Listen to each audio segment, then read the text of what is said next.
by the woman that I am going to introduce you to, Laura Albers. She is fantastic. If you and I are meeting for the first time, my name is Lissa Figgins, and it's my passion and mission to help busy women and women leaders to prioritize their wellness and make it simple so they can look, feel, and give their best. And Laura and I have great things to share today. So let me just tell you a little bit about her. Laura is a mindset and business coach. And I love this, Laura. It says you can actually stick to the goals that they have. And I think as we're coming to the new year, this is something that we all need to hear about. So welcome, Laura. And thanks for being with us. Tell us a little bit about how you got started, what maybe inspired you to do this, and how you serve women and help them in this area. Yes. Well, first of all, Lissa, thank you so much for having me on here. I'm really excited, to connect with you and connect with your audience. So, I'm a mindset and business coach, and I help female health and wellness coaches and entrepreneurs to clear their fears, their emotional clutter, their unproductive habits, self-sabotaging behaviors that we often have, and then really give them the step-by-step strategies, systems, and support so they can build their dream coaching business. So that's kind of what I do. But as far as kind of like how I got here, I'll try to make this as sort of quick as I can. So I'm actually a mental health therapist as well. And many years back, I was promoted to clinical director. So I got this amazing promotion. And as you can probably guess, as with what happens with promotions, it meant a lot more work. Right. So I wasn't long in this really stressful job that I ended up, because of all the chronic stress, I ended up having lots and lots of health symptoms. And eventually I was diagnosed with 3 autoimmune disorders. And that just like set me on a whole different sort of trajectory. Right, that changes life in an instant, right? Oh my gosh, absolutely. And I knew, something had to change. And so eventually I did quit that job. But because of all of the health issues and things like that was going on, I was doing this research and like, okay, what is out there that's really going to help me and solve these issues? And I just really wasn't getting the kind of like treatment and guidance and support that I wanted sort of from traditional medicine. So that led me on the holistic health path, which I know you are so heavily involved with, which I just love. And I finally started getting the support, getting the treatment. I came across functional medicine and then wellness coaching. And again, that was just a game changer for me. So I opened up my business and started doing wellness coaching, primarily for women.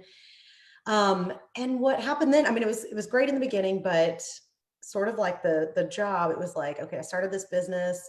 And as I'm sure you know, with like a new business, you don't start out, knowing what you're doing really exactly, well, right? Making lots and lots of money, that kind of stuff.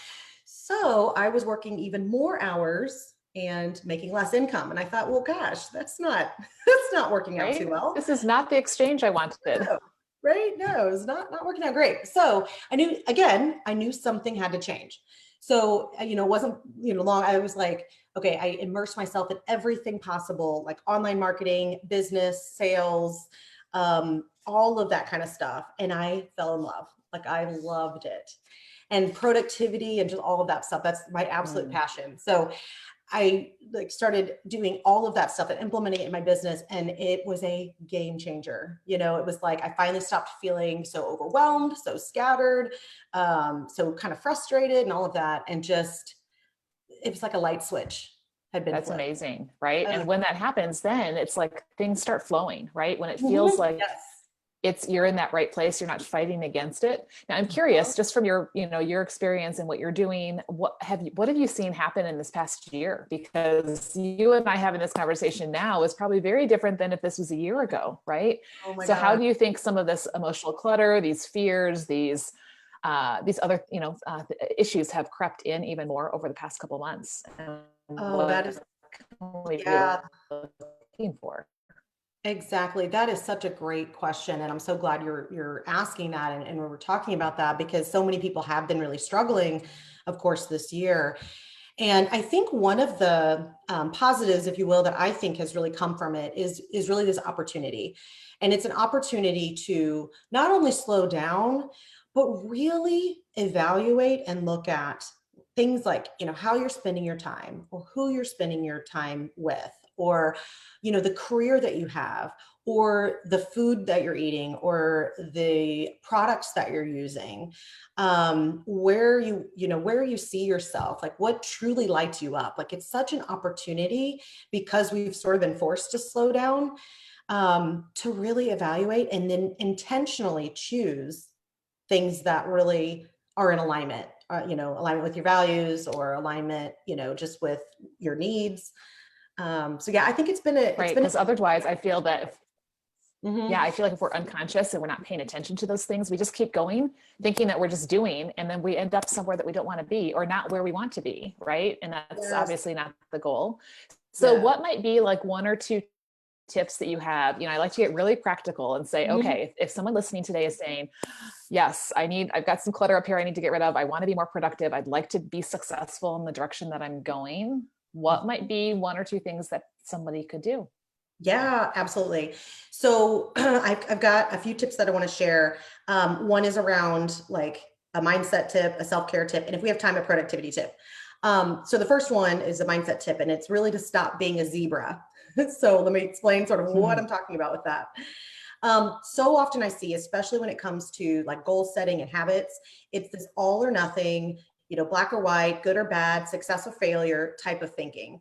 And so one way that you'll notice if you're doing this is if you're using words like always, never, ever, nothing, every time, things like that.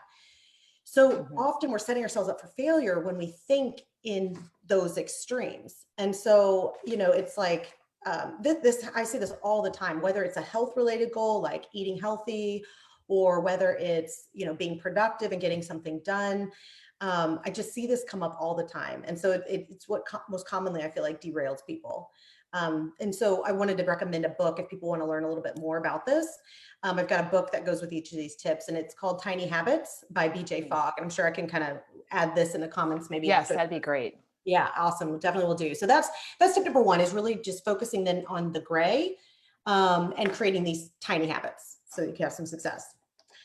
And then tip number two is really, I love this idea of self-care, of like starting with clearing instead of adding.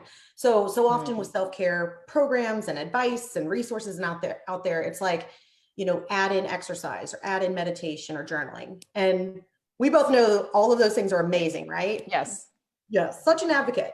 However, at least most of the women that I see, and I'm sure you would agree, and I know we've been there before ourselves personally, like if you're already exhausted and overwhelmed and like are feeling like, you're ruled by your never ending to-do list, like the last thing you feel able to actually do is add anything, even if it is something positive.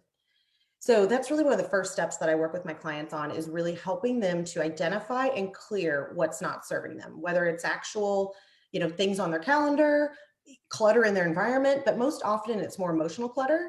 So it's working on Right. clearing first.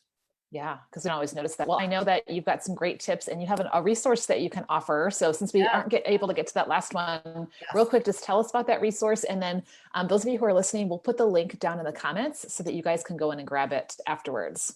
Yes, absolutely. So what I have today is I do a weekly accountability meeting, and this is something that I do every week without fail. And it is what keeps me actually able to stick with my goals. And that's been a game changer.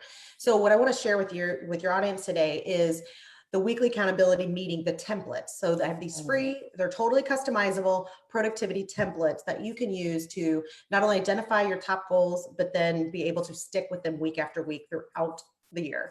That's fantastic. I'm all about a template and something that I can like get it down on paper, because that then helps it to actually come to fruition. So that is fantastic. Well, thank you so much for sharing with us today. Those of you who are listening, I highly encourage you to go and grab that free resource, because it's going to be valuable as not only we end 2020, but as we think about 2021 and what we want next year. We need to take the intention to set those goals and be in action to move towards those. And one of the things that I know you work with is people who are coaches and who have businesses. And so this is really a time a lot of people are open to starting a business and doing something that may be an extra stream of income, or may just be a different direction to go. And so I am offering a free call just to see if an online wellness business would be a fit for you. you. So if you are open to just taking a look, no strings attached, but a gift for doing that, I would love to do that. So I'll put the link to that down below as well.